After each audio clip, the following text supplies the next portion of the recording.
Rio de Janeiro, Rio da esperança, do trabalho, da cultura e da fé. Rio do Carioca, com seu jeitinho de driblar os obstáculos, sempre com criatividade, simpatia e samba no pé. Rio dos mares, montanhas, matas e construções, abençoados pelo Cristo Redentor do Corcovado e dedicados a São Sebastião. Rio de vida, Rio da Rede Vida. Começa agora, do Rio de Janeiro para todo o Brasil, a Tribuna Independente.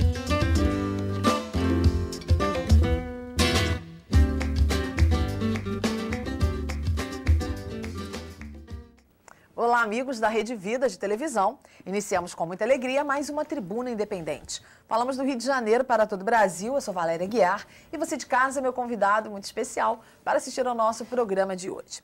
E hoje nós vamos falar sobre o atual momento, um momento muito especial que o Rio de Janeiro vive, né? Nós estamos com um momento de muitos investimentos previstos, alguns já acontecendo. O Rio de Janeiro se prepara para sediar grandes eventos esportivos. Já no ano que vem temos os Jogos Mundiais Militares, depois teremos a Copa das Confederações, aí vem a Copa do Mundo, os Jogos Olímpicos. Enfim, um importante momento que o Rio de Janeiro está vivendo, depois de agonizar, nossa economia agonizar durante tanto tempo, depois que a capital foi transferida para Brasília. O Rio de Janeiro ficou muito esquecido, problema de comunicação, de diálogo entre os níveis de governo, e agora parece que finalmente o Rio de Janeiro volta a ter aquela injeção de ânimo na economia. E para conversar sobre este assunto, nós convidamos representantes de setores diferentes da economia. Cada um vai falar sobre sua expectativa, um balanço do que já está acontecendo, como cada setor está se preparando, tanto para esses investimentos, muitos investimentos em infraestrutura também vão acontecer por conta dos eventos, enfim, como cada setor está se preparando, as suas demandas, os seus desafios, as suas conquistas. E nós convidamos, com muita alegria, que nós recebemos o comandante Milton Tito, ele que é diretor do Sindicato das Agências de Navegação Marítima, o Sindarrio, uma figura muito querida, muito simpática, muito conhecida nesse meio marítimo. Muito obrigada por aceitar o convite, seja bem-vindo. Eu que agradeço, Valéria, as suas palavras iniciais e a oportunidade de falar um pouco desse nosso rio maravilhoso, né, que agora parece que está realmente num momento maravilhoso, num círculo virtuoso, né, de progresso. Mas antes de tratar do nosso rio, eu quero fazer um pouquinho de minha propaganda. Tá? Eu vou dizer quem é o agente marítimo, qual é o nosso sindicato. O nosso sindicato é um sindicato de agências de navegação marítima. São empresas que justamente recebem os navios, sejam eles de carga, de turismo, de petróleo, recebe e escolhe, mostra o caminho da cidade para eles, certo? É uma atividade que é secular, começou lá nos fenícios e continua até hoje, é essencial para o transporte marítimo internacional, certo? Ali a Praça 15 foi onde recebeu, os primeiros agentes marítimos receberam Dom João, quando veio de Portugal, na sua caravela, certo? Foi lá buscar aquela galé, aquela embarcação que está aí no Museu da Marinha, foi quem trouxe. Temos uma réplica aqui no Rio de Janeiro, né? Não é réplica, não. Aquela é verdadeira. É original? É original. Bacana, então a gente aproveite para conhecer. Eu mesmo estou aqui no Rio, para mim era uma réplica. Não, ela é original. Foi mantida durante muitos anos no Arsenal de Marinha, muitos anos. Depois veio aqui, então, para o museu que foi criado ali. Mas ela é aquela mesmo. Ele veio ali sentadinho ali mesmo. Como você pode perceber, o comandante Tito vai contar muita história para a gente sobre essa área que ele domina como ninguém, uma vida dedicada aí ao transporte marítimo. Agora, eu quero também agradecer e saudar o Alexandre Tosoni, ele que é diretor da Associação Brasileira de Telecomunicações, a Telecom. Tosoni, seja muito bem-vindo e aproveite também para apresentar a associação que você representa. Obrigado, Valéria.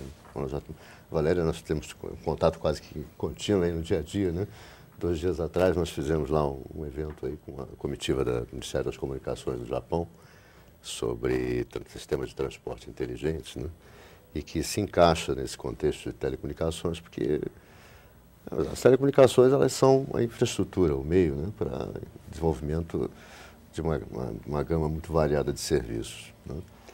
E os sistemas de transporte inteligentes, né, eles são um dos elementos essenciais, né, para o desenvolvimento das comunidades urbanas e também para os transportes interestaduais e internacionais. Né? E a Telecom, a entidade que você está aqui representando, 60 anos de história, né? 63 anos e sempre com o objetivo de fomentar as telecomunicações como um meio de desenvolvimento, a forma, né, de você desenvolver o país nos seus diversos segmentos de negócios. Vamos ter a oportunidade, durante o programa, de conhecer os trabalhos nessa área de telecomunicações. O Tozoni, que é quase que o nosso consultor. Sempre que a gente tem dúvida aí nessa área de telecomunicações, a gente recorre. Por isso, o contato aí constante com o Alexandre Tozoni.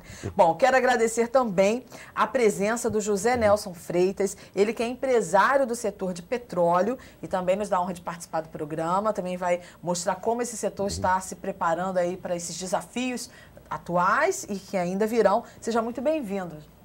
Eu é que agradeço. Eu acho que realmente o Rio de Janeiro está passando por um momento extremamente importante. Eu acho que é um momento único que o Rio de Janeiro está passando, não só o Rio, como o Brasil como um todo. Eu acho que essa possibilidade que o Rio tem e que o Brasil tem, eu acho que vale a pena a gente segurar isso com unhas e dentes e não deixar perder. Eu acho que esse momento é o momento em que o Brasil ele pode dar a grande virada, deixar aquele país do futuro e se tornar um país do presente, sendo um ator muito importante no contexto mundial. E nós temos tudo para fazer, tudo para fazer. E acho que o momento é esse, tá? Que bom. Bom, Milton Tito, você já contou um pouquinho aí da história do Sindarri, do que é o transporte marítimo, mas fala um pouquinho mais pra gente, o que o transporte marítimo significa hoje para a economia do Rio de Janeiro? Vamos falar, por exemplo, em termos de ICMS, ali, o Porto do Rio de Janeiro, qual é a contribuição importante para a nossa economia? Pois não, Valéria, eu acho que o transporte marítimo ele é muito importante não só para o estado do Rio de Janeiro, mas para o Brasil, certo? E o Porto do Rio de Janeiro, que muita gente acha que é um porto antigo, que já acabou, está grandemente enganado. O Porto do Rio de Janeiro é um dos maiores geradores de ICMS do estado do Rio de Janeiro, certo? E em termos de movimentação econômica, ele é o segundo porto brasileiro, certo? Ele está...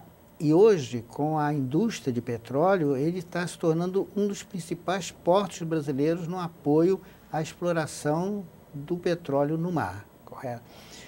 E no turismo marítimo, então, ele está recebendo 700 mil passageiros este ano, certo? E para as Olimpíadas nós temos algumas surpresas que eu vou deixar para mais tarde. Opa, certo? Então fica aí a expectativa. Agora, Alexandre Tozoni, quando a gente fala de telecomunicações, hoje mais do que nunca essa palavra está abrangente demais. Né? A gente imaginava a televisão, rádio, enfim, o que essa área de telecomunicações compreende hoje nessa era virtual que vivemos?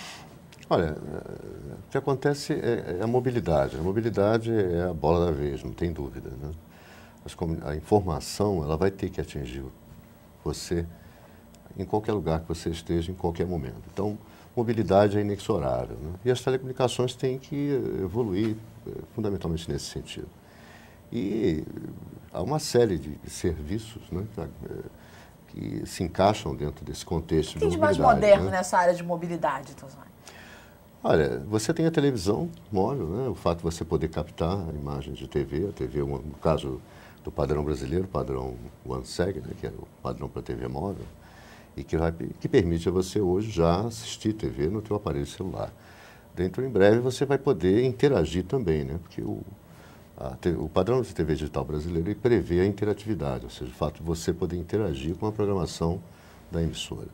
Então, se você, de repente, estiver assistindo um programa de TV que esteja fazendo, por exemplo, uma pesquisa em relação a algum tema, ou talvez mesmo uma pesquisa política, você, através da interatividade, você vai poder participar, votar, enfim, né? E o canal de retorno para essa interatividade, ou seja, o meio de você poder interagir com a programação é o telefone celular, hoje, né? Hoje, praticamente, todo brasileiro tem um ou até mais de 2 aparelhos. Na verdade, você hoje no Brasil, você tem próximo aí de 190 milhões de celulares. A questão é que esses 190 milhões de celulares, eles estão distribuídos em menos de 70% da população. Então, se você estimativamente assumir que o Brasil tem hoje aí 200 milhões de habitantes, nós estamos falando aí de alguma coisa em torno de 70 a 80 milhões de pessoas no Brasil que ainda não têm um telefone celular, né? Então, existe aí um espaço, e não tem porque né? não tem condição de adquirir o aparelho e pagar pelo serviço, ou porque não há ainda cobertura de celular? Os motivos são, evidentemente, estão relacionados a localização remota, né, a baixa densidade demográfica da região onde a pessoa se encontra, né, porque isso evidentemente afeta a questão do investimento para a implantação do serviço na cidade. Vamos deixar também uma expectativa que nem o comandante Tito deixou. Vamos falar o que já tem de novidade com relação a essas áreas que não tem uma boa cobertura de celular. Parece que já tem novidade chegando. Mas deixa eu falar agora com o José Nelson Freitas, que é empresário do setor de petróleo. Qual é a empresa que você representa? Na realidade, nós formamos um grupo de trabalho, tá? Hoje nós atendemos toda a cadeia produtiva do petróleo, com exceção da parte de produção, tá? É um grupo de serviços e exatamente por ser um grupo de serviço, a gente procura ter essa visão do dia a dia, porque o serviço é o que eu sempre coloco dentro da empresa, né? O prestador de serviço, ele é uma pessoa que o nome dele está escrito junto ao cliente em giz. Então o cliente pode a qualquer segundo chegar e passar o pano e apagar o teu nome de lá. Então você tem que estar sempre um ponto à frente, você tem que estar sempre um passo à frente, seja em tecnologia, seja em informação. E principalmente no que se refere à nossa atividade, você tem que estar muito atento ao que está acontecendo nos meios políticos e nos meios de associações. Porque é lá onde você busca as informações para que você possa atualizar quase que constante e permanentemente o teu plano estratégico, tá? A chegada do complexo petroquímico da Petrobras na área de Itaboraí e São Gonçalo foi a grande notícia para o setor dos últimos tempos aqui no Rio de Janeiro? Eu diria que foi, mas ela não é... Na realidade, o Rio de Janeiro hoje ele passa por um momento extremamente importante. Tem o pré-sal também. Tem um pré-sal, que é onde a gente se insere. Por isso que eu falo que Itaboraí não foi. É um dos, tá? É um dos. Quando a gente coloca, por exemplo, que o Acre Batista está investindo aproximadamente 5 bilhões para criar aquele superporto, é uma coisa realmente que o brasileiro tem que bater palma, tem que valorizar quando um brasileiro procura fazer um investimento aqui dentro.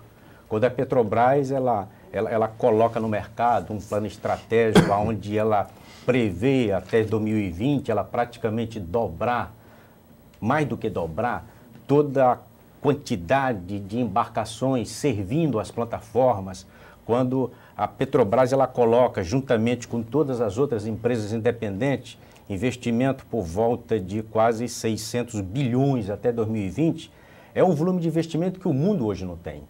Você pode até dizer a China tem. Pelo contrário, a China não tem esse investimento planejado com esse curto espaço de tempo. O Brasil tem. E a Petrobras, por si só, ela é quase que um próprio país dentro do nosso país. Então, nós temos que estar atentos exatamente a esse grande momento. O pré-sal, ele realmente é uma grande riqueza, vai se tornar uma grande riqueza. O que nós, como brasileiros, temos que fazer é ficar atento para que a